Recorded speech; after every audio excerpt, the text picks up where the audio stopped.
Buenas, ¿cómo andan chicos? ¿Todo bien? ¿Cómo va Gus, Brenda?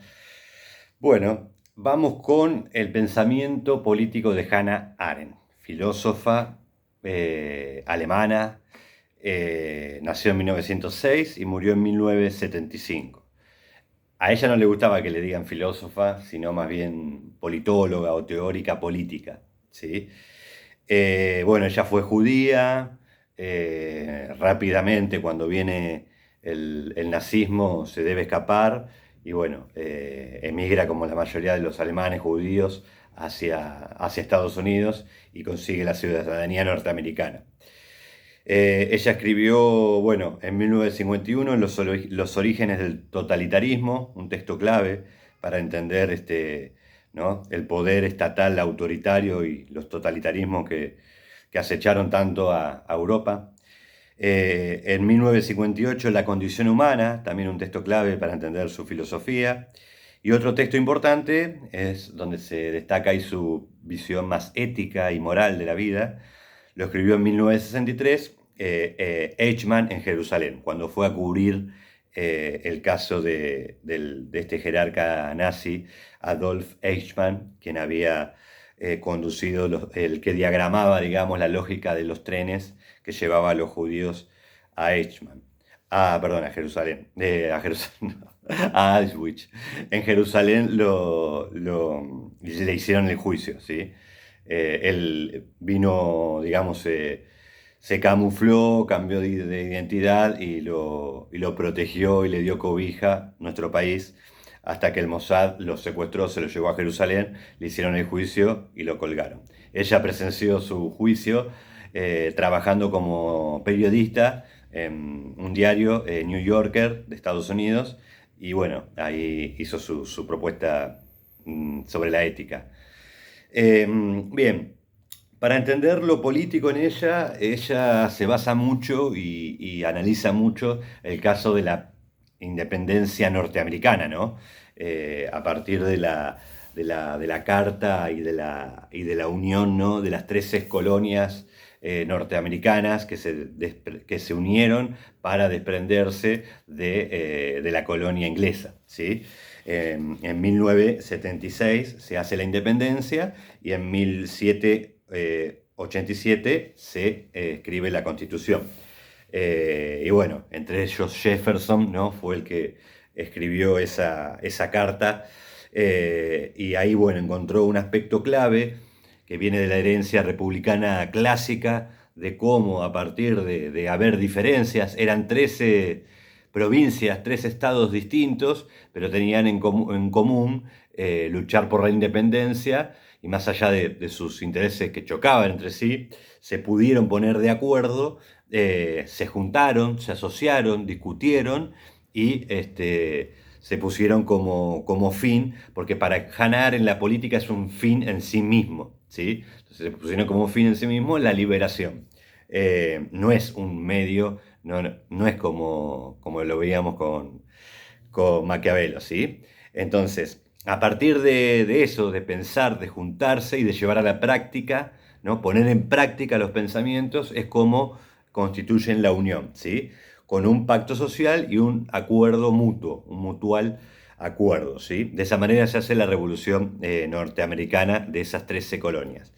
Eh, Todos, más allá de sus diferencias, tuvieron la capacidad de ponerse de acuerdo, ¿sí? Combinaron distintas ideas y, bueno, se basaron en la autoridad de las leyes y el poder vinculante, eso es lo clave, ¿no? El poder vinculante e instituyente, ¿no? Justamente de redactar la Carta Magna y de instituir una revolución y una unión radical entre distintas provincias, ¿sí? Lo importante, hay que diferenciar tres aspectos de la vida, dice Hannah Arendt, que bueno, lo explica sobre todo en ese libro, La condición humana, ¿sí? Primero la labor, que es la vida misma, ¿no? El hecho de cubrir las necesidades biológicas. Esa es una tarea, la labor. Después está el trabajo, que es trabajar la naturaleza, la mundanidad, el trabajo que hacemos diariamente. La producción, ahí estaría Marx, ¿no? En el nivel de la producción. Pero después está la acción, ¿sí? Y ahí está la pluralidad, la capacidad de actuar, de pensar y la ética, ¿sí? Porque está en los otros, ahí está la política, en la acción, en la responsabilidad civil y ética de construir una comunidad pensando siempre en los otros. Ahí está, digamos, la forma de cómo debemos actuar, ¿sí? No hace falta tampoco ser un gran intelectual para solamente pensar un poco y actuar en consecuencia, ¿sí? Eh, de esa manera, y de ahí se relaciona a los orígenes del totalitarismo, ese libro que criticó al régimen nazi, está la idea de no dejarse llevar por la moral imperante, ¿no? Por el clima de la época, ¿sí? Mm, ¿Por qué? Porque tenemos que tener la capacidad de reflexionar, ¿sí? Dialogar con nosotros mismos, pensar en lo que estamos haciendo, qué es lo que estamos haciendo, quién quiero ser, ¿sí? Así que el pensamiento y la voluntad tiene que tener una coherencia, ¿sí? Ahí está el nivel de la acción, ahí está la política para Hannah Arendt. Y de ahí que en el libro de Eichmann en Jerusalén, ella analiza, bueno, está el mal radical, ¿no? Los nazis que quieren hacer el mal porque entienden que hay que exterminar a los judíos o a cualquier raza que los otros sean enemigos, ¿no?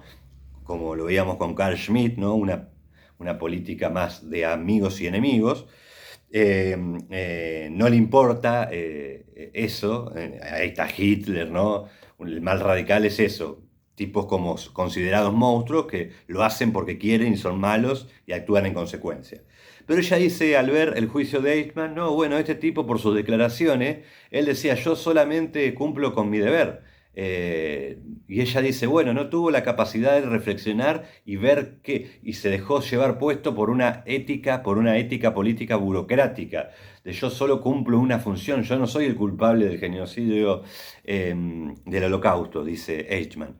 Entonces, bueno, en sus declaraciones ella ve que, viviéndolo presencialmente, que era un tipo lo más banal, lo más común, decía, era como podríamos ser cualquiera de nosotros, ¿sí?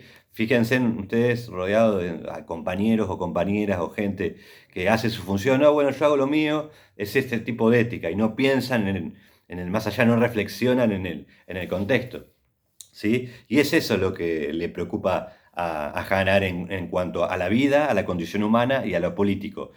Que perdemos la capacidad de pensar, de reflexionar, ¿sí? Pensar a quién estamos votando, pensar si estamos contaminando el ambiente, pensar qué estamos comiendo, o sea, pero son cosas que no tenemos que ser muy intelectuales para darnos cuenta, es simplemente reflexionar, parar un poco la pelota y ver en dónde estamos metidos, ¿sí? Así que bueno, eso tiene que ver para ella la política y tiene que haber una deliberación de tipo dialogal, racional, dialogada, ¿sí? Eh, Tiene que haber consenso, un debate racional, distintos intereses, tiene que haber pluralidad, justamente como pasó en la Revolución Norteamericana. Tiene que haber comunicación, pero sin violencia. Es una forma totalmente distinta como la veían, por ejemplo, Carl Schmitt, o más a nivel maquiavélico, ¿no?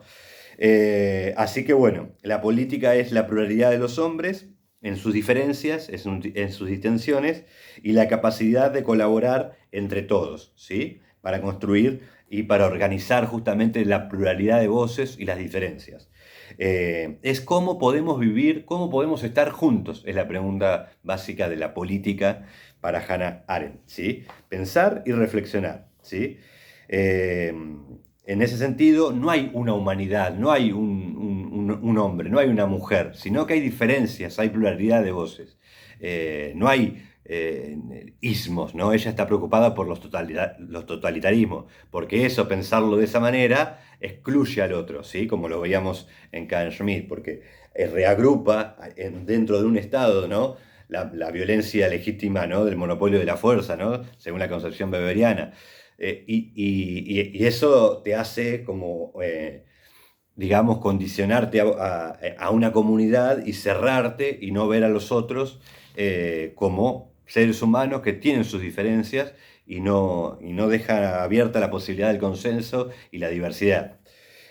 Así que bueno, de esa manera Hannah Arendt pensaba a la política en el sentido de la acción, y la ética y la pluralidad. Hasta aquí Hannah Arendt, también en el texto. léanlo, que ahí también está bastante completito todas estas ideas. Un abrazo.